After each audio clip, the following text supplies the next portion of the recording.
नमस्कार, मैं अशोक कुमार पांडे और स्वागत है आपका टीसीएच पर। शुरुआत करता हूं इस वीडियो से, और खास तौर पर अगर भक्त लोग देख रहे हो, मोदी सरकार के समर्थक देख रहे हो और सामान्य लोग देख रहे हो, तो इस वीडियो को जरा गौर से देखिए और सोचिए कि क्या आपका यही धर्म है? क्या शोहदों के हवाले कर दिया गया है आपका धर्म, जो खुलेआम ऐसी अश्लीलता करते हैं, ऐसी अश्लील हरकतें करते हैं? एक तरफ स्कूल में पढ़ने वाले बच्चे हैं जिनको जेन अल्फा कहा जा रहा है, जो अपने लिए मांग उठा रहे हैं, और महोबा की घटना है कि जब बच्चे आए सड़क पर सड़क की मांग करते हुए, स्कूल में सुविधाओं की मांग करते हुए, तो पुलिस ने उनके साथ बदतमीजी की। इसमें जो पुलिस वाला आपको दिख रहा है, बदतमीजी कर रहा है, धक्का दे रहा है, उन बच्चों को वहां से भगाने के लिए धमका रहा है। और दूसरी तरफ सड़क पर नाचते हुए, गंदी हरकतें करते हुए ये लोग हैं जो हमारे हिंदू धर्म को, शिव पार्वती को भी कलंकित कर रहे हैं। मैं रामगढ़ से आ रहा था और हाईवे ब्लॉक कर दिया गया था, हाईवे रोक दिया गया था। पता नहीं कहां से घूम घूम के चंदौसी वगैरह होते हुए किसी तरह से गंगा एक्सप्रेसवे लेकर हम लोग दिल्ली पहुंच पाए। इन लोगों के लिए सड़क ब्लॉक की जा रही है। ये धर्म है आपका? लेकिन इन लोगों के ऊपर आप देखते हैं कि आराम से फूल बरसाए जाते हैं, क्योंकि ये धर्म के नाम पर तमाशा कर रहे हैं। और हमारे बच्चे जब सड़क पर उतरते हैं अपनी डिमांड करने के लिए, तो उनके ऊपर लाठी चलाई जाती है। हालत ये हो गई है कि उत्तर प्रदेश में पहले क्या हुआ, राजस्थान में मदन दिलावर ने ऑर्डर निकाला, जो वहां के शिक्षा मंत्री हैं, जो 10वीं और 10th के बीच का फर्क नहीं जानते हैं, लेकिन हैं शिक्षा मंत्री। पहले उन्होंने ऑर्डर निकाला कि स्कूलों के अंदर कोई बाहरी आदमी नहीं आ सकता है, यूट्यूबर नहीं आ सकते हैं, वीडियो नहीं बना सकते हैं, और उसके बाद उत्तर प्रदेश में भी ऐसे ही ऑर्डर निकलने लगे। उत्तर प्रदेश में बलरामपुर जिले के बीएसए ने, बेसिक शिक्षा अधिकारी ने, एक ऑर्डर जारी किया जिसमें सभी प्राइमरी और हायर सेकेंडरी जो स्कूल हैं उनके अंदर बाहरी लोगों पर रोक लगा दिया गया। क्यों? ताकि वो अंदर आकर ये ना देख सकें कि स्कूलों की क्या दुर्दशा कर दी गई है, स्कूलों की क्या हालत कर दी गई है। योगी जी बड़े आयरन हैंड से अपना शासन चलाते हैं। एकदम किसी ने भी आगे पीछे बोला, उठाओ, अंदर करो, गिरफ्तार करो, लाठी चलाओ, सब करो। अब इन बच्चों पर जरा लाठी चला के देखिए। और एक बात मैं हमेशा कहता हूं, तिनकों से तूफान नहीं रोके जा सकते। इन लोगों ने पिछले कई सालों में क्या किया? जबरदस्त विज्ञापन किया। आप किसी शहर में चले जाइए, यूपी में चले जाइए, एमपी में चले जाइए, बिहार में चले जाइए, बड़े बड़े पोस्टर, दिल्ली में घूम आइए, बड़े बड़े पोस्टर, बड़े बड़े बैनर। हर अखबार को खोलेंगे आप तो उसमें मोदी दिखाई देंगे, योगी दिखाई देंगे, मोहन यादव दिखाई देंगे, जिस प्रदेश में आप रहते हैं वहां का मुख्यमंत्री आपको दिखाई देगा। प्रचार प्रचार प्रचार। हालत यह है कि अगर मध्य प्रदेश की बात करें तो 2023-24 में बजट बनाया गया था प्रचार का 513.59 करोड़, और ये खर्चा जब हुआ तो असल में 817, 817 करोड़ हो गया। और आप लगातार देख रहे हैं कि यही हाल है। 2025-26 में 632.37 करोड़ का बजट था, लेकिन खर्चा हुआ 727.93 करोड़। यानी एक साल में सरकार मध्य प्रदेश में अपने प्रचार के लिए 727.93 यानी 728 करोड़ रुपए खर्चा कर रही है। मोदी सरकार का देखेंगे तो 11 साल में 6000 करोड़ रुपए खर्च कर चुके हैं, जबकि योगी सरकार को देखेंगे तो 8 साल में 7000 करोड़ रुपए ये लोग खर्च कर चुके हैं, सिर्फ और सिर्फ अपने विज्ञापन में, जिससे हर जगह इनका चेहरा चमकता हुआ दिखाई देता है। रिपोर्ट जो है ये 5 अगस्त को न्यूज लॉन्ड्री में आई थी, आप उसको ढूंढकर पढ़ भी सकते हैं। और दूसरी तरफ हालत क्या है? दूसरी तरफ हालत क्या है कि सड़कों की ऐसी कंडीशन है जिसको देखकर किसी को शर्म आए। कांग्रेस ने एक वीडियो जारी किया है, यह सड़क का वीडियो है, यह सड़क है जिसके लिए आप टोल दे रहे हैं। एक मजाहिया वीडियो आया जिसमें एक आदमी बेचारा सड़क पर बैठ गया है और ठेकेदार, एमपी, एमएलए और सब लुटेरों की सलामती की बात कर रहा है। आप सड़क का हाल देखिए, पूजा कर रहा है बैठकर वो, और क्या मजाक कर सकता है। पूरा देश एक मीम में कन्वर्ट हो गया है।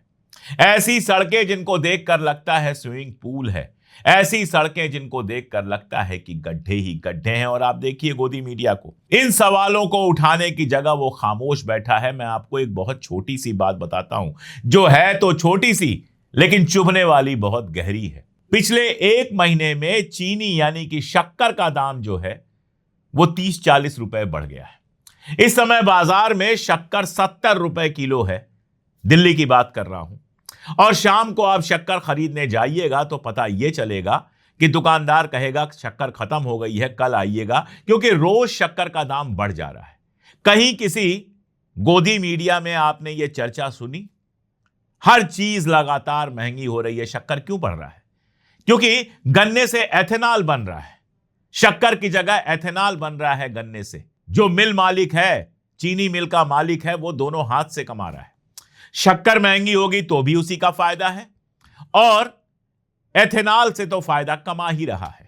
और आप दोनों तरह से पे कर रहे हैं। एथेनॉल वाला पेट्रोल गाड़ियों में पड़ रहा है तो आपकी गाड़ी की हालत खराब हो रही है, और शक्कर की कीमत बढ़ेगी तो आपका बजट खराब होगा। लेकिन सरकार को इसकी चिंता नहीं है। सैकड़ों करोड़ खर्च करके सब चंगासी सब चंगासी सब चंगासी का गाना गाया जाता है। इसके अलावा करने के लिए सरकार के पास कुछ नहीं है। सरकार फालतू बातें करेगी, सरकार हिंदू मुसलमान करेगी। जौहर यूनिवर्सिटी पर बताइए, ईडी की रेड पड़ गई। पहले बुलडोजर चलना था, बुलडोजर नहीं चला, जनता का प्रेशर इतना था तो अब ईडी की रेड डाल दी। एक मदरसा था सिद्धार्थ नगर में, वो मदरसा गिरा दिया गया। ये सब करने में सरकार को बहुत मजा आता है, कुछ बनाने में मजा नहीं आता है। मदरसे को लेकर ये लोग बड़े परेशान हैं। और हमारे स्कूलों में क्या पढ़ाया जा रहा है? ट्विटर पर एक वीडियो वायरल हो रहा था, जो जनरल नॉलेज की किताब है उससे एक पन्ना दिखाया जा रहा था। अगर मोबाइल इधर उधर रखा हो तो जरा सामने देखिए और देखिए कि जनरल स्टडीज में आपके बच्चे को क्या पढ़ाया जा रहा है। जनरल स्टडीज में आपके बच्चे को महारानी लक्ष्मीबाई के बारे में नहीं पढ़ाया जाएगा। बेगम हजरत महल के बारे में तो बिल्कुल नहीं पढ़ाया जाएगा, जिन्होंने 1857 में अंग्रेजों का जबरदस्त मुकाबला किया था, क्योंकि वो तो मुसलमान थी। श्रीमती इंदिरा गांधी के बारे में भी नहीं पढ़ाया जाएगा, जिन्होंने पाकिस्तान के खिलाफ जंग लड़ी थी। इनके बारे में नहीं पढ़ाया जाएगा। मेलोनी के बारे में पढ़ाया जाएगा। इटली की प्रधानमंत्री जॉर्जिया मेलोनी के बारे में जनरल स्टडी की किताब में, जनरल नॉलेज की किताब में बच्चों को पढ़ाया जाएगा। कल यह होगा कि बच्चों से स्कूल में पूछा जाएगा कि बताओ मेलोनी जी को नरेंद्र मोदी जी ने कौन सी टॉफी गिफ्ट की थी, या फिर बताया जाएगा कि मेलोनी जी ने कितनी सेल्फियां बनाई हैं मोदी के साथ, या फिर सवाल पूछा जाएगा कि नरेंद्र मोदी को अपनी बालकनी में खड़े होकर वो कौन सी इटली की जगह दिखा रही थी। यह आपके बच्चों को पढ़ाया जाएगा। अगर यही हाल रहा तो कहा जाएगा कि एप्स्टीन फाइल में किन किन महान लोगों का नाम था, उनके बारे में 4 तारीफ के लाइनें लिखो, और आपके बच्चे लिखेंगे, क्योंकि स्कूल में पढ़ाया जा रहा है। तो मदरसे की पढ़ाई से दिक्कत है, लेकिन इस वाली पढ़ाई से दिक्कत नहीं है। ये पढ़ाई हो रही है। और स्कूलों का क्या हाल है वो तो आप छोड़ ही दीजिए। स्कूलों की हालत जिस तरह की है वो ये जो बच्चे सड़कों पर उतर रहे हैं उसमें दिखाई दे रहा है। फतेहपुर के सर्वोदय इंटर कॉलेज का मामला है। 28 जुलाई को 1,500 से ज्यादा बच्चों ने 4 घंटे तक प्रदर्शन किया। क्यों?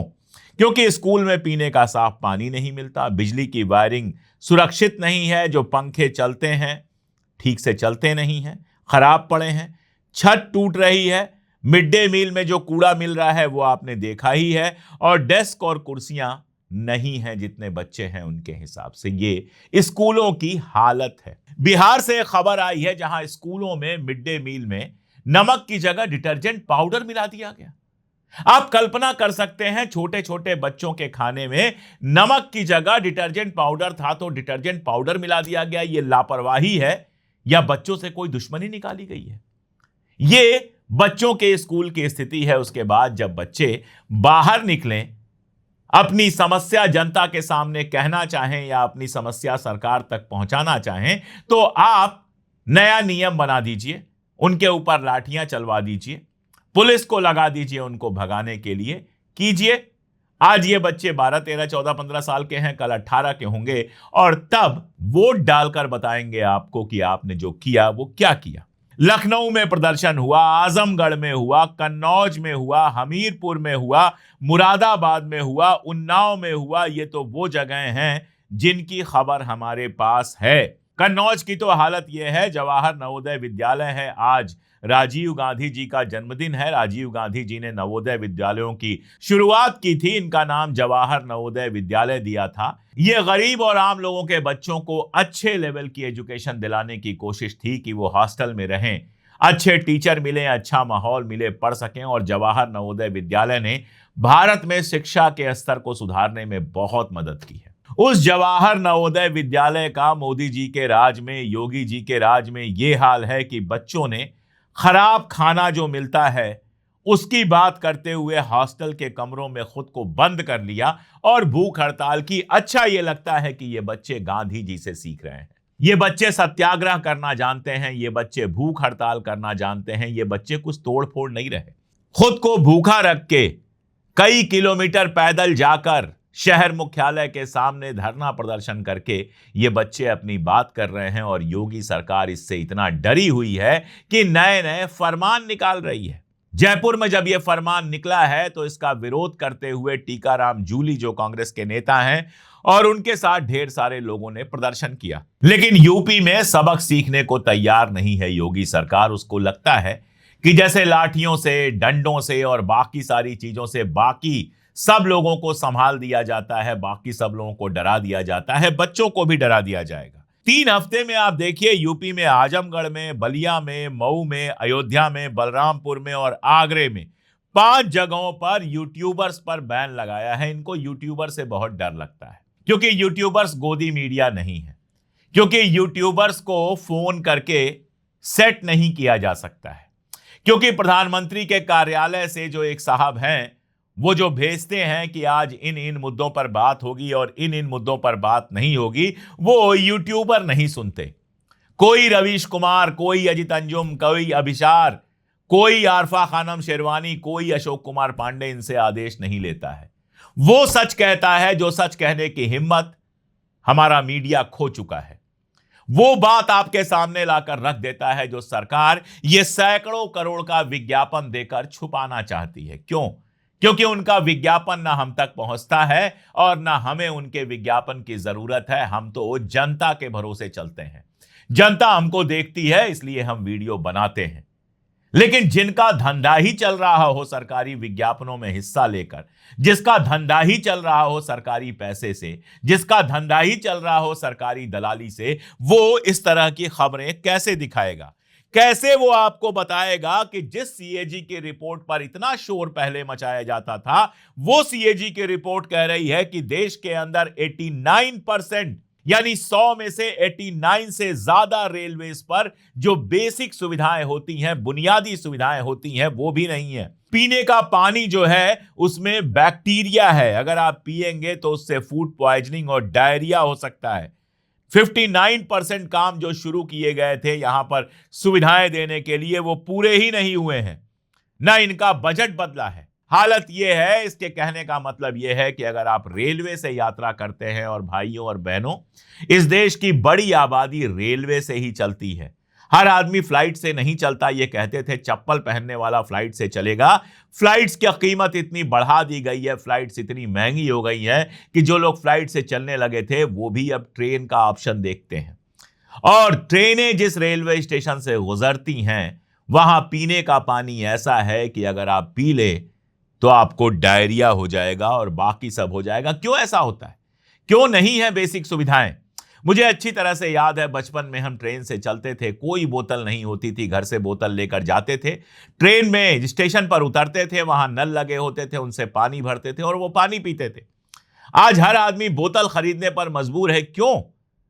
क्योंकि जानबूझकर ऐसा किया गया है कि रेलवे स्टेशनों पर गंदा पानी है, टॉयलेट की सुविधाएं नहीं है, कुछ नहीं है। ये सब जानबूझकर किया गया है ताकि प्राइवेट सेक्टर को इसका फायदा दिया जा सके। अगर स्टेशनों पर साफ पानी होगा तो कोई बोतल क्यों खरीदेगा? और पानी की बोतल नहीं खरीदेगा तो जो पानी की बोतल बनाने वाली कंपनियां हैं उनका नुकसान हो जाएगा और सरकार को चंदा तो उन्हीं कंपनियों से मिलता है। इसलिए पीने का पानी नहीं मिलेगा वहां पर, पीने का पानी स्कूलों में नहीं मिलेगा, पीने का पानी आपको कहीं भी साफ नहीं मिलेगा, ताकि आप बोतल खरीदते रहें। देखिए, एक बात मैं हमेशा कहता हूं, मैं यूरोप जाता हूं, दोस्तों से मिलता हूं, लगता है कितना बढ़िया है यार, किसी के घर में वाटर प्योरीफायर है ही नहीं। मैं अपनी बिटिया के साथ एक होटल में गया। आदत है कि जब आप होटल में जाते हैं तो सबसे पहले देखते हैं कि पानी की बोतल कौन सी रखी हुई है। मैंने कहा, बेटा इन्होंने पानी तो दिया ही नहीं है। मेरी बिटिया ने कहा, पापा बाथरूम में जाओ, पानी लो और पी लो। मैंने कहा, बाथरूम का पानी कैसे पिएंगे? तो बोली, यहां तो सब लोग वही पीते हैं और बाथरूम का पानी बिल्कुल साफ होता है।